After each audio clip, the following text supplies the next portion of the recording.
I found messages on my girlfriend's iPad that make me think she's planning to leave me for her dying ex, and now I'm seriously considering leaving without saying a word. I, 28 male, saw their messages last week and I haven't been the same since. I borrowed my girlfriend's, 26 female, old iPad for work purposes and her Facebook account was still logged into the device. I was going to log in on my messenger because I forgot my phone at home and I was going to message her, but then I saw that she had messages from her ex-boyfriend. Let's call him Andre. Her and Andre dated for 2 years. They were each other's first love and she never told me what happened between them. I met her a year and some months after they broke up when I went on a trip with my family to California. I didn't know anything about him other than the fact that they dated sometime in high school and college. When I met her, we instantly hit it off. She showed me around LA and me living in Australia wasn't a problem. We were in a long-distance relationship for a year until I saved up enough money to move out of my country for her. Other than that, it took me months to look for a job in Los Angeles so that I would be financially secure when I got there.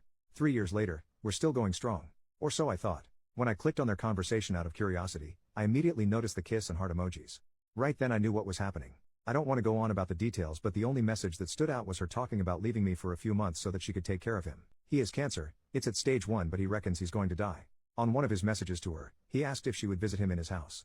And I'm pretty sure she did because they mentioned how they had a great time together and that it was good to catch up. Well, it's been a week since I found out. She doesn't know that I know, or that I took her old iPad out of its box and that I had spent 2 days reading their messages. She has no idea at all. She thinks everything is okay between us, but I actually want to cry for a long time and I want to physically hurt myself. I have no friends in LA, all of them are back home and they're all living their own lives now. I don't want to talk about it to anyone because thinking too deeply about it hurts. I guess when it all comes down to it, she never really loved me and I'm still trying to accept that. I think that's the part that is hurting most. I don't know how to approach this. I have written my resignation letter for work and I have messaged my parents that I was going to go home sometime next month. I did both when I was extremely upset. I just need advice on how to approach this. I don't want to talk to her about it, at all. I can't even look her in the eye without wanting to break down. Please help me on what to do and how to approach it correctly. As of now, I'm thinking of leaving while she's at work. Update, I finally talked to my girlfriend about it and unfortunately, she is now my ex-girlfriend. A lot of things that I never expected to happen did happen in a span of hours. As soon as she opened the door to our apartment, I could tell that she was already starting to cry. Seeing her so vulnerable like that also hurt because I didn't want to put her in that position. I had to constantly remind myself that none of this was my fault. We sat down, there were lots of tears. I thought I would be bitter, angry and that I would be screaming at her the whole time, but I just felt disappointed instead. I told her that I saw the messages and explained how I ended up scrolling through their whole conversation. She kept reasoning that she just felt sorry for him and that she didn't know how to say no to him because they go all the way back. Then I told her that we go more way back than they ever did. I was there through her lowest point. I helped her get up. She admitted that they had made love more than 3 times. I saw it coming. I had a gut feeling, but hearing her confirm it hurt so much. At that point, I was full on crying. I can't remember some of the things that happened because my mind was all over the place. It still is now. I remember telling her that I was done, that whatever we had was over. She kneeled in front of me and asked me to forgive her. I don't think I ever will. I can't tolerate people who cheat. By that point, a third of my clothes were packed up. Obviously she feels happier with him if she can do this to me. When I posted my first post, a Redditor approached me and offered me a place to stay. His place was only around 15 minutes away from ours and he picked me up. He'll also help me sell a lot of my stuff that I can't bring back home and will help me gather all my things back in my apartment. We both agreed that I don't mention him in this post. I'm glad that I really opened up to this community instead of keeping it to myself. Thank you to everyone who also offered me a place. It's almost 3 a.m. I'm heartbroken as ever, but I'm trying my best. I'm sending my resignation letter to work this morning. Every person in my family now knows my situation here and have offered support. I'll be flying home as soon as possible. To all my Aussie mates, if you live near or around Chapel Hill, let me know. America, you were great, but now it's time to come home. Thanks for the help, everyone. Edit, I'm crying again, not because I got cheated on but because I realized that there is a whole world out there that cares a lot for my well-being. I almost can't believe I looked at hurting myself as an option to get away from the pain. I am really overwhelmed and also thankful for this community. Anthony and his wife, the Redditor who helped me, says this has been the most wholesome thing that ever happened to him. I may have lost a girlfriend and a future wife, but I gained heaps of friends. And even friends for a lifetime. Other than that, I am feeling better. It still feels surreal that she's gone, but what can a bloke do? She made her choice, so I made mine. I woke up to multiple messages from her family saying that I shouldn't rush things and that she's stupid and makes mistakes like everyone else. It sucks that I may not be able to see her family for a long time. They were great people. I thanked them and said that although I believe in second chances and everyone makes mistakes, cheating is a choice that jerks pick, never a mistake. My ex also emailed me around 5 in the morning. The email was too long, my eyes hurt from crying, so I junked it straight away. I miss her like crazy. I know it will take a lot of time to heal me, but I guess I can wait. Final update. Hi everyone, I know I promised an update as soon as I landed in Australia. A lot of things just happened after my last update and I genuinely haven't thought about letting everyone know that I am okay and safe. I didn't get to sell all of my stuff in the short amount of time, but I managed to give it out to people who really needed it. That alone made me feel a lot better about the whole situation.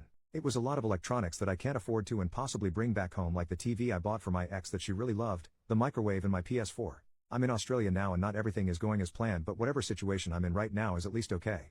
The cherry on top of all this crap is that my brother verbally abusing me over something dumb I said about the cancer guy while I was drunk. It was something like hope he dies a painful death, and it got him all worked up considering one of closest friends did die in a painful way. To cut the story short, I didn't end up going to Brisbane to live with him and am now living with my parents in Perth, unmotivated and jobless. I feel so hopeless and completely miss my ex, but I can't do anything about it other than sook. Thanks to everyone for being a friend. I'm sorry to people I disappointed and promised to see in Brisbane. I really haven't been out partying like what I thought. Bye now.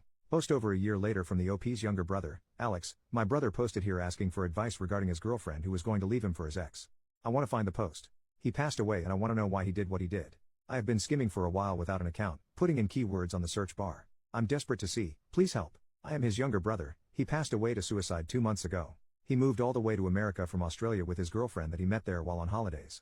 They broke up because he found out she cheated on him with her ex-boyfriend. I remember when we were talking about the vulnerable situation he was in, and he told me he met some people from a Reddit relationship advice page that helped him transition from America to Australia again. He said he was also going to meet people in Chapel Hill before crap hit the fan between him and our older brother. He would have been 28 to 29 years old when he posted. Please help me, I just want to see his account. I want to know what was on his mind. I need that closure. Commenter, first off, I'm sorry for your loss. I'd be really careful reading his posts if you find them. Make sure you can handle it. I can only imagine how hard it'd be to do something like that.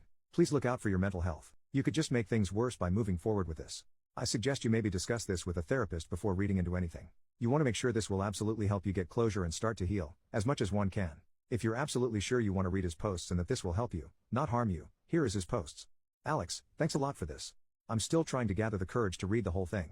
It hurts to know this happened to my brother. He was a good guy, would never hurt anybody. He sacrificed a lot of things for her and I really just can't believe this. Thanks to everyone who showed him kindness when he was far away from home. Commenter, I'm glad I could help. My brother was suicidal for a long time. I remember how tough it was. He fortunately got better after some time though, but every once in a while I have nightmares that he did go through with it, and just those nightmares mess me up pretty bad. I can't imagine what it's like to actually live through that horror. I'm really sorry for you and your family. I hope the posts can bring you all some closure. Please be real careful though. If I were in your shoes, I could very much see myself getting too hung up on the content of the posts and making my mental health significantly worse. This is why I very much recommend this is something you look at with a therapist, if you do decide to open those posts up. Alex, it's really tough. Every day I was scared that something would trigger Connor to do it. I had to call him 3 times within a day to check up on him while I was at university and work. We were having fun living together since the pandemic began. I thought he was enjoying spending a lot of time with me, but I think the isolation wasn't doing his mental health any good. I guess it's harder for me because I lived with him. I'm glad to hear your brother is okay now. Alex, thanks a lot for your help everyone. I still haven't clicked on the post yet. I just need some time to collect myself. I'm pretty nervous, but my family and I have been in the dark for so long. We really need this closure. He never spoke about the situation again and I wanted to see if he had any more to say. Commenter, I wouldn't get your hopes too high for closure. I'm not sure that's entirely possible with a situation like this. These posts only represent a small snapshot during a short period of his life. His suicide is likely more complex than any one issue. Read it if you want, but please don't go into this hoping it will provide what you need to move on. Alex, I'm really thankful for the nice comments. Connor was a great man and he didn't deserve any of the pain life had thrown at him. My older brother, Kurt, and I will be reading the posts together tonight. I will be deleting the app straight away to give me some peace of mind. He also had a Reddit app in his phone with a different account. I really don't know what he was doing with many accounts, but I hope I have cleared it for some people. We will read most of the posts on that account tonight too. I know he was much more active on that one. I will not be telling my parents about this, they are already going through enough pain as it is. No one should have to go through the bouts of burying their own kid. Much love, Alex.